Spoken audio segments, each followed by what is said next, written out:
हमें तो हलो परदेश के पगली छोड़ी गेले पियावा के घर। हमें तो हलो परदेश के पगली छोड़ी गेले पियावा के घर। तनी को न कहले हमर आबे के सबर, तनी को न कहले हमर आबे के सबर।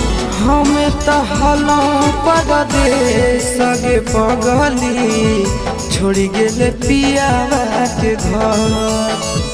हमें तो हलो परदेश के पगली छोड़ी गेले पियावा के घर।